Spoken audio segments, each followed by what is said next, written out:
only the highest aptitude, they have to be the highest intellect and psychologically superior people were allowed to qualify for air traffic controllers.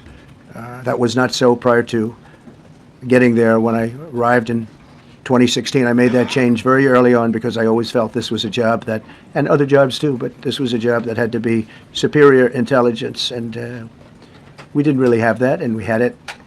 And then when I left office and Biden took over, he changed them back to lower than ever before. I put safety first. Obama, Biden, and the Democrats put policy first. And they put politics at a level that nobody's ever seen, because this was the lowest level. Their policy was horrible, and their politics was even worse. So as you know, last week, long before the crash, I signed an executive order restoring our higher standards for air traffic controllers and other important jobs throughout the country. So it was very interesting. About a week ago, almost upon entering office, I signed something last week that was an executive order, very powerful, on restoring the highest standards of air traffic controllers, and others, by the way. Then my administration will set the highest possible bar for aviation safety. We have to have our smartest people. It doesn't matter what they look like, how they speak, who they are. It matters intellect, talent, the word talent. They have to be talented, naturally talented geniuses. You can't have regular people doing that job. They won't be able to do it. But we'll restore faith in American air travel. I'd like to start by saying all praise to the Most High Yah. All praise to the Most High Yah, the most graceful, the most merciful, the most graceful, the most merciful. All praise to the Most High Yah. And secondly, I'd like to say and send my condolences to the family members that tragically lost members, friends, and loved ones due to the recent aviation incidents. Now, I'd like to say that Trump has a point, that these jobs not only deserve to be filled with competent individuals and not just anyone because of the color of their skin.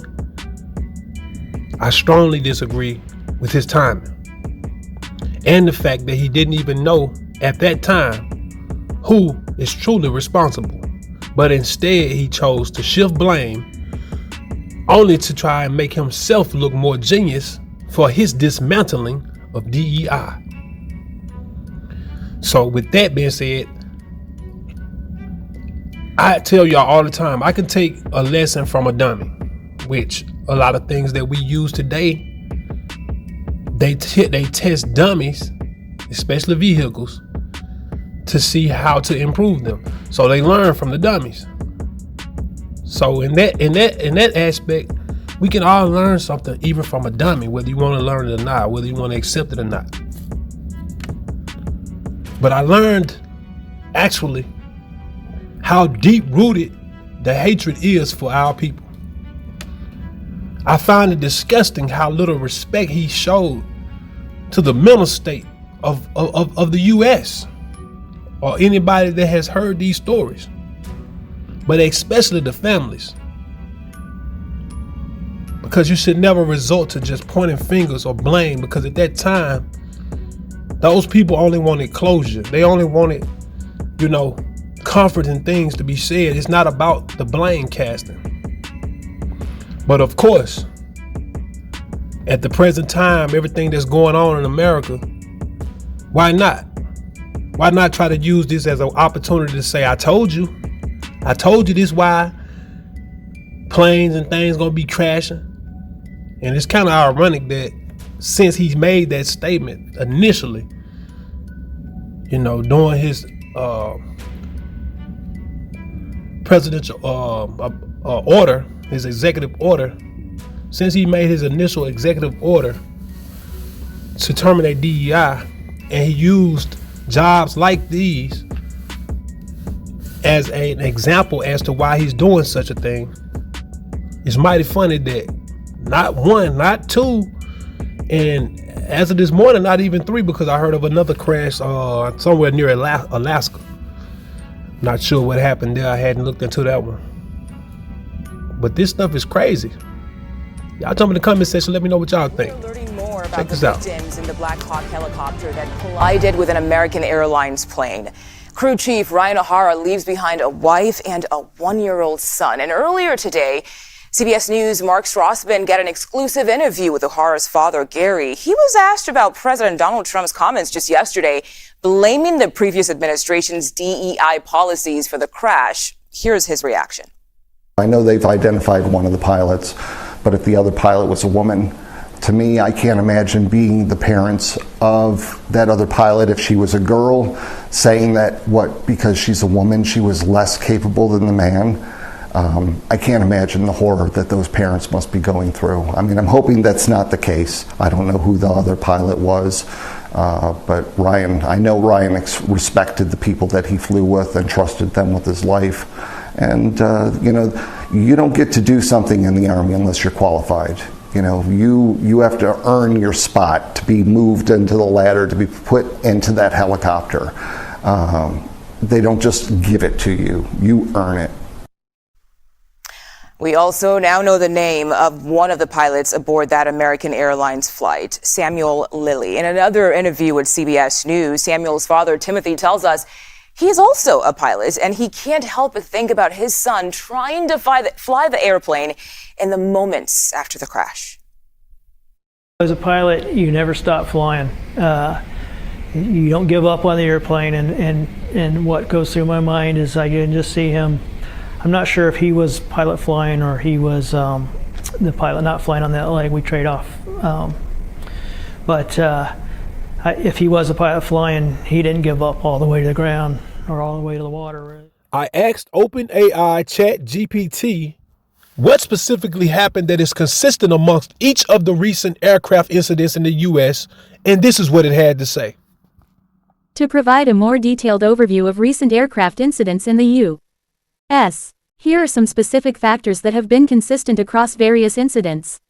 1. Pilot decision-making asterisk. Many incidents have featured pilot decisions under pressure, which can lead to incorrect actions during takeoff, landing, or in emergency situations. 2. Maintenance oversight asterisk. Several incidents have been linked to maintenance lapses, where scheduled inspections or repairs were not adequately performed or documented. 3. Technical malfunctions asterisk. Reports have shown a pattern of technical failures, particularly related to critical flight systems such as engines, navigation, or flight control systems. 4. Situational awareness asterisk. A recurring theme is the loss of situational awareness, where pilots may misinterpret their environment or fail to recognize changes in flight conditions or air traffic. 5. Integrated systems challenges asterisk. Modern aircraft are equipped with complex integrated systems. Discrepancies or failures in these systems can complicate flight operations and contribute to incidents. 6. External factors asterisk. Weather has frequently impacted flight safety, with incidents occurring in conditions such as fog, thunderstorms, or icing, which can exacerbate the difficulties of flying. 7. Non-compliance with regulations asterisk. Some incidents have been associated with deviations from Federal Aviation Administration (FAA) regulations or recommended operating procedures. 8. Increased operational pressures asterisk. As air traffic has increased, pilots and air traffic control have faced heightened operational demands, which can affect decision-making and safety practices. These factors contribute to ongoing discussions about enhancing aviation safety and implementing more stringent regulations and training to address identified issues. Allure to all of that, I think that number 8, which was the last one, has a more highly probability of reason for the recent crashes that we have been witnessing, which it reads, increased operational pressures. As air traffic has increased, pilots in our air traffic control have faced heightened operational demands, which can affect decision making and safety practices. So basically, no matter how many policies you put in place or how mad you are, until these jobs actually hire enough manpower, which they more than likely won't, and if they did hire the small percentage of people that they did hire due to DEI, diversity, equity, and inclusion, because we want to be considered for some of these jobs, because a lot of these jobs will not hire us, no matter how much education we have. no matter what merit we have. So we need laws in place to encourage them. But no matter how much of this training you got, if you don't have enough eyes and enough ears and enough hands, which you won't have, and you'll probably have less now that they're going to let go of the DEI and probably not even rehire anybody in their place because they can't afford to, according to the way that their books are structured. They can't afford to, because they would have to pay these people top dollar, whereas they were paying DEI employees bare minimum. And also, let me add that, as you may know, one of those aircrafts was a military aircraft. The helicopter that crashed into the plane in Washington was a military aircraft, and they were doing a military exercise, basically a test run. And there were people, or military people, 3 to be exact, participating in this training.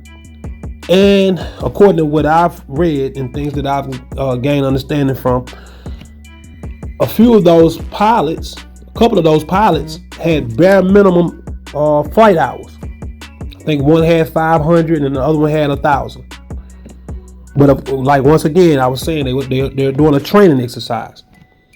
And if any of you all know anything about the military has always operated with less, and they've always done more. They've done more with less.